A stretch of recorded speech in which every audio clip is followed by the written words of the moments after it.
What's happening? Random thoughts.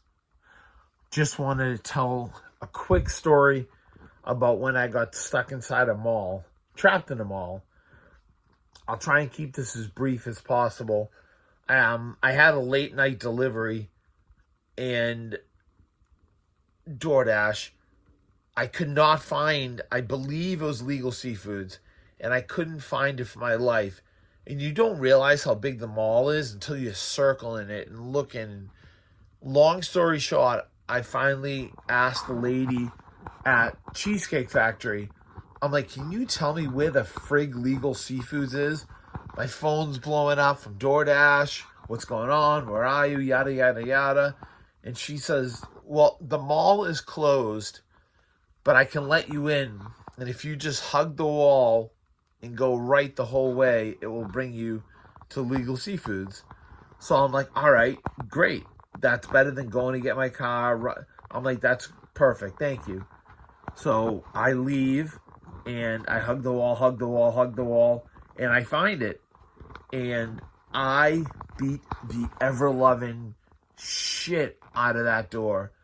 And the people at the bar, I think the music, nobody looked. Nobody looked.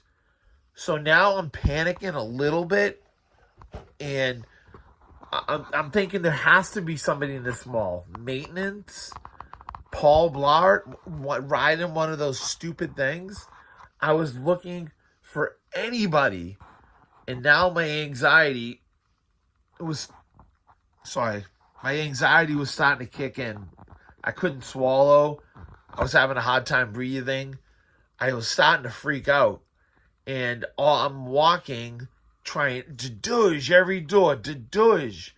I almost thought of smashing a window in a store to set an alarm off, just so somebody would come in and let me out. But all of a sudden, as I'm roaming, two women and a baby in a carriage just showed up out of nowhere. Literally out of nowhere. And I'm like, that was weird. But I assumed they worked there. And I'm like, all right, great. They know how to get out. And they spoke no English. I spoke no Portuguese. But I think they understood, I'm trying to leave. Can I come with you?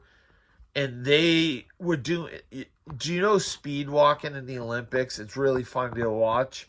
They were doing the opposite. They were moving slow as molasses.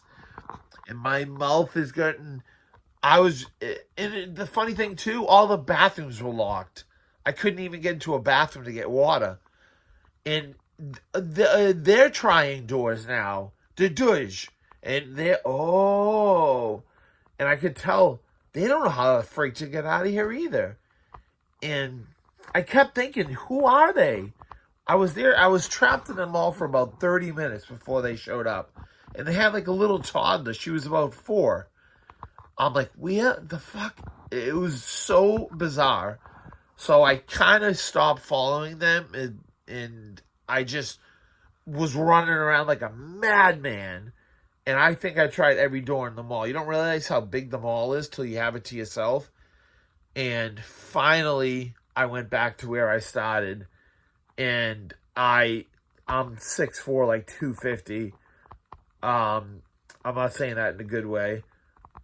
I almost took the door down. Like I was like shouldering it. I was smashing it.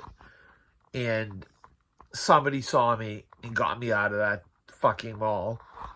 Afterwards, a lot of people like, why didn't you call 911? And that's a good point. But it was, I even went into the inside the mall, like doors that led, I'm like, oh, this door will lead outside.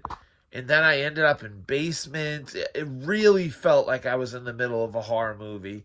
And those 3 women, two women and a baby, I don't know where they came from. But you never know what weird stuff is going to happen. And yeah, I got stuck in a mall for an hour. And it was horrific, especially with my anxiety. But I survived. It's funny now. At the time, it was horrifying. But that was my time getting stuck in the mall. See you guys later.